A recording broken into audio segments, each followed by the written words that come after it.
수액용 정맥 주사를 맞추려고 아기한테 바늘을 꽂았는데 그때 아기가 울면서 분유를 토했고 그게 기도로 들어간 거야. 분유가 기도로 들어가게 되면 바로 청색증이 오고 산소 포화도가 떨어지거든. 그리고 이 사고 발생 1시간 반 정도 지나서야 부모님이 이 상황에 대해서 전달을 받은 거죠.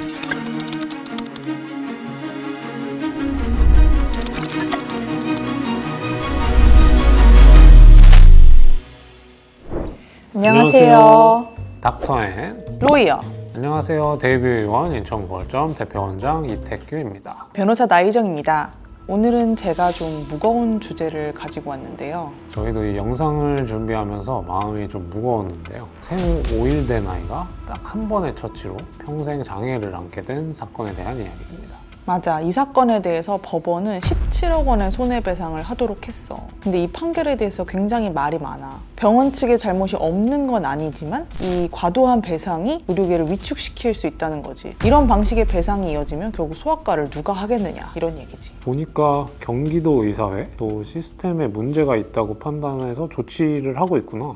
네, 오늘은 중립의 입장에서 이 사건이 어떻게 벌어졌는지, 사람들은 어떻게 반응했는지, 그리고 법적으로 병원 책임이 어디까지 인정됐는지에 대해서 한번 얘기해 보겠습니다.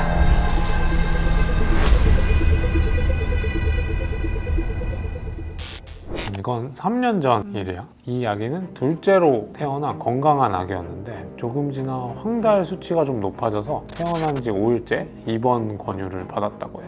그날 오전 9시쯤 간호사가 아이에게 분유 20cc를 먹였고 그리고 30분 뒤 이 간호사가 황달 수치를 낮추기 위해서 수액용 정맥 주사를 맞추려고 아기한테 바늘을 꽂았는데 그때 아기가 울면서 분유를 토했고 그게 기도로 들어간 거야. 분유가 기도로 들어가게 되면 바로 청색증이 오고 산소 포화도가 떨어지거든. 산소 포화도는 정상적으로는 95%에서 99% 이렇게 유지가 돼야 되는데 산소 포화도가 60, 70%까지 떨어진 거야.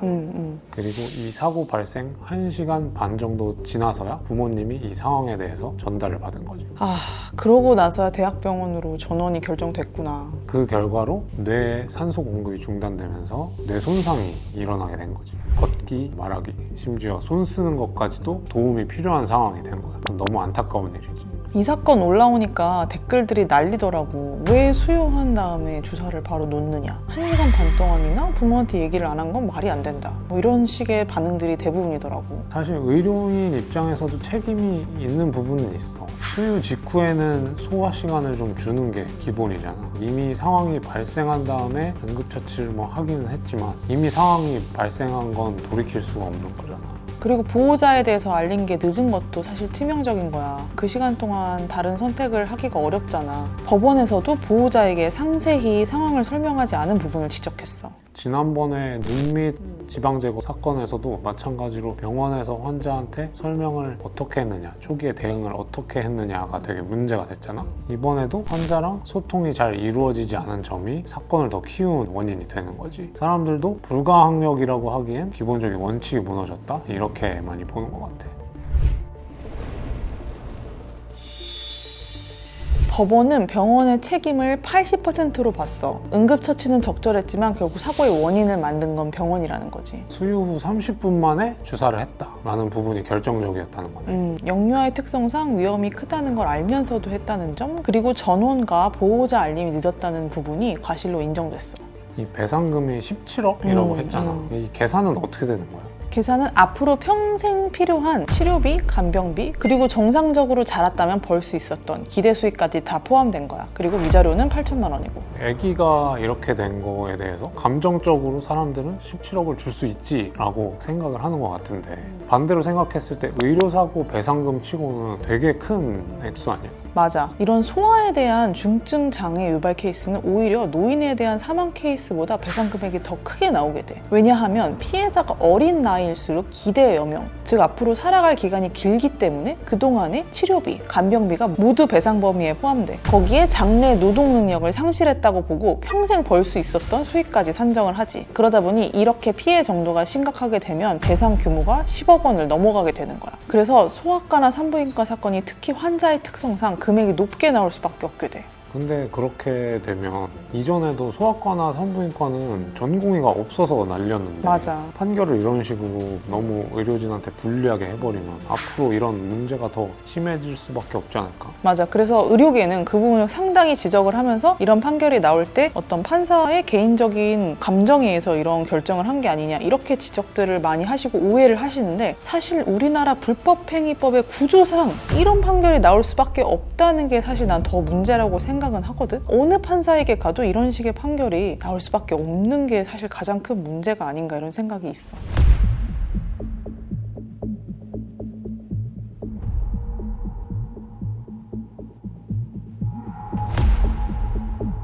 이 판결에 대해서 의료계는 좀 다른 생각을 갖고 있는 것 같더라고. 맞아. 경기도 의사회에서 이거는 의료 현실을 무시한 판결이라고 의견을 냈어. 구체적으로 어떤 의견을 낸 거야?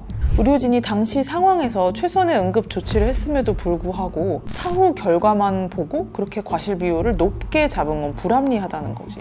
이번 사례 외에도 폐암 오진으로 인한 17억 원 배상, 의료진에 대한 구속 등 이런 환경이 점점 의료 환경을 어렵게 만들고 있다는 거지. 아무래도 이런 판례가 쌓이면 의료진이 고위험 환자를 기피하는 현상으로 이어질 수밖에 없으니까. 그러니까 의료계 입장에서는 모든 결과를 의료진 책임으로 돌리면 안 된다. 의료 시스템을 발전시켜야 된다. 이런 입장인 거네. 예를 들어 불가항력적인 의료사고에 대한 국가보상제도 확대, 고위험 진료에 대한 명확한 법적 기준 마련 이런 것들이 대안이 될 수 있을 것 같아. 과거에 소방관의 경우에도 화재를 진압하다가 만약에 이제 문 같은 걸 부수면 사비로 이걸 물어줘야 됐던 시절이 있었어. 그런데 최근에 이제 불가항력 상황에서의 손해에 대해서는 국가가 배상하는 제도로 바뀌었지. 의료 분야에서도 이런 불가피하게 발생하는 사고에 대해서는 국가 차원에서 좀 배상을 해줘야 된다는 의견인 거네. 예를 들어 불가항력적인 의료사고에 대해서 국가가 어느 정도 책임을 지면 의료인은 과도한 법적 부담 없이 필요한 처치를 할 수 있고 환자도 신속하고 안정적인 보상을 받을 수 있겠지. 이번 사건이 그 논의를 다시 꺼내는 계기가 될 수 있지 않을까 싶어.